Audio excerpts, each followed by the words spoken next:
Good morning students. Lesson number 4 हम पढ़ रहे थे, अध्याय 4, जिसमें हमने कल देखा था किस तरीके से कानूनों का लोग विरोध भी करते हैं, लेकिन विरोध करने का जो तरीका है, विरोध करने का जो भाव है, वो एक तरीके से ऐसा नहीं होना चाहिए जिसमें किसी को नुकसान हो, अर्थात क्रांतिकारी नहीं होना चाहिए, बल्कि शांतिपूर्वक तरीके से हम विरोध कर सकते हैं। विरोध करने के हमने तरीके देखे थे कि किस किस माध्यम से, जैसे समाचार पत्रों के माध्यम से, प्रेस के माध्यम से ना, और टेलीविज़न के माध्यम से, मीडिया के माध्यम से हम क्या कर सकते हैं, हमारे अधिकारों के लिए लड़ सकते हैं। लेकिन ऐसी बात नहीं है कि हम क्रांतिकारी रूप ले लें, उग्र रूप ले लें। उग्र रूप नहीं ले सकते, बल्कि शांतिपूर्वक तरीके से हम हमारी बात को रख सकते हैं। अर्थात हम लोकतंत्र में विरोध तो कर सकते हैं, लेकिन विरोध कैसा होना चाहिए, सभ्य होना चाहिए और शांतिपूर्वक होना चाहिए। ऐसा ही विरोध है ना, एक अफ्रीकी अमेरिकी एक महिला है जिसने भी किया था, उसके माध्यम से वहाँ की जो स्थितियाँ वो बिल्कुल ही बदल गई थी। पहले क्या था कि जो श्वेत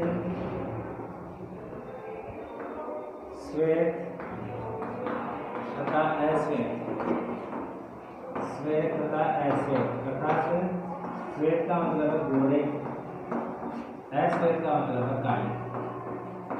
ये लोग है ना, इन्हें क्या करते थे कि भेदभाव करते थे। जो गोरे लोग थे वो अपने आप को श्रेष्ठ समझते थे और इनको निम्न समझते थे। अर्थात ये इनकी एक तरीके से हम कहें कि ये जो लोग हैं ये अपने आप को सर्वश्रेष्ठ समझ रहे हैं और इनको तुच्छ समझ रहे हैं, इनको बेकार समझ रहे हैं, किसी काम का नहीं ये समझ रहे हैं, और ये अपने आप को सर्वश्रेष्ठ समझ रहे हैं।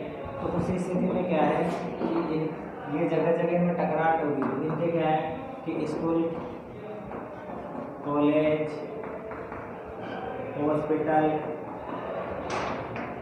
सार्वजनिक स्थान, सब में भेदभाव किया जाने लग गया। अर्थात ये जो श्वेत, अगर किसी विद्यालय में श्वेत बच्चे पढ़ रहे हैं ना, तो उनमें ये जो अश्वेत थे, जो काले लोग थे, उनके बच्चों को पढ़ने का अधिकार ही नहीं होता था। लोग भेदभाव करते थे एक दूसरे से, हर क्षेत्र में भेदभाव किया जाता था। समाज में इनकी स्थिति को बिल्कुल निम्न स्तर का बना दिया गया और ये अपने आप को सर्वश्रेष्ठ इन्होंने बताया। तो ये क्या समाज में एक तरीके से संघर्ष चला कि सीधी सी बात है, जब अपने अधिकारों की पूर्ति नहीं होती है तो हम क्या करते हैं, संघर्ष करते हैं। क्या करते हैं, संघर्ष करते हैं, और संघर्ष के माध्यम से स्थितियाँ क्या हो जाती है, परिवर्तित हो जाती है, बदल जाती है। अब वो स्थितियाँ बदली कैसे, तो देखिए 1964 में नागरिक अधिकार अधिनियम बनाया गया था। उससे पहले रोजा पार्क्स एक अमेरिकी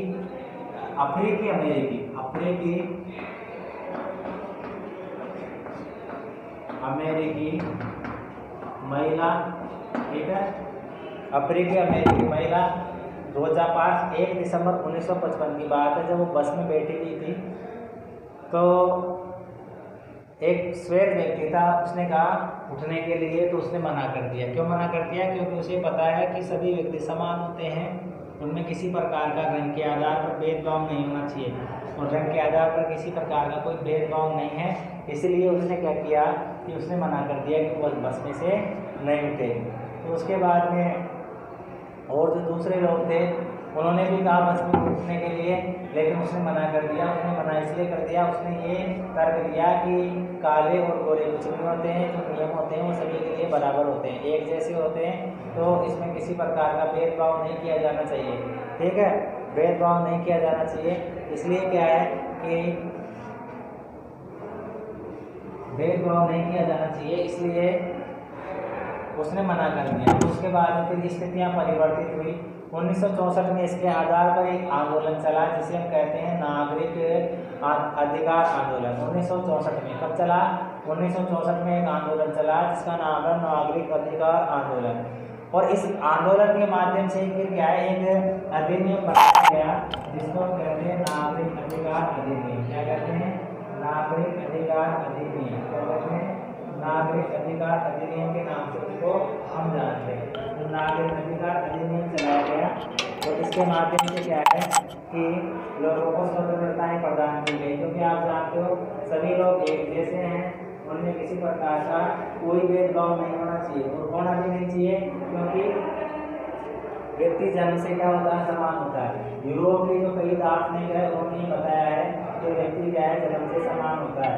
अर्थात जैसे ही वो जन्म ले लेता है तो और लोगों को जो समानताएं मिली हुई है और लोगों को जो अधिकार मिले हुए हैं वही अधिकार उस बच्चे को मिलने आवश्यक है, तो वो मिल जाते हैं, जन्म से मिल जाते हैं। इसका मतलब है कि व्यक्ति क्या होता है, जन्म से समान होता है, तो व्यक्ति को समानता का अधिकार मिलता है और इसके आधार पर जो नागरिक है वो अपना जीवन जीते हैं। इसके बाद में हमने पढ़ा था कि 2005 है उसने 1 दिसंबर 1955 को सीट नहीं देने के लिए घोषणा कर दिया, क्योंकि सीट के लिए अधिकार उसका भी है जैसे दूसरों का अधिकार है, जैसे उसका वो नहीं थे, ऐसा तर्क दिया उसने। उसके आधार पर क्या है कि अधिनियम भी बनाया गया 1964 में, जो अधिनियम बनाया गया इसका नाम है नागरिक अधिकार अधिनियम। क्या नाम है उसका, नागरिक अधिकार अधिनियम है। और जो काले और गोरे थे उनका भेद भी धीरे धीरे समाप्त, ये पहले अमेरिका महाद्वीप में ज़्यादा था, अभी धीरे धीरे चेंज हो गया। अमेरिका में भी था, श्वेत लोग अश्वेत लोगों में अंतर करते थे, अत्याचार करते थे। अश्वेत जो अश्वेत थे इनके ऊपर अत्याचार करते थे, परेशान करते थे, मारते पीटते थे इनको, इनके जो अधिकार है उनसे ये वंचित रखते थे। लेकिन अब स्थितियाँ धीरे धीरे परिवर्तित हो गई है, स्थितियाँ बदल रही है और अब धीरे धीरे क्या है, इनको भी जो अधिकार है वो अधिकार प्राप्त होते जा रहे हैं, इनको भी क्या हो रहे हैं, अधिकार प्राप्त होते जा रहे हैं। ठीक है।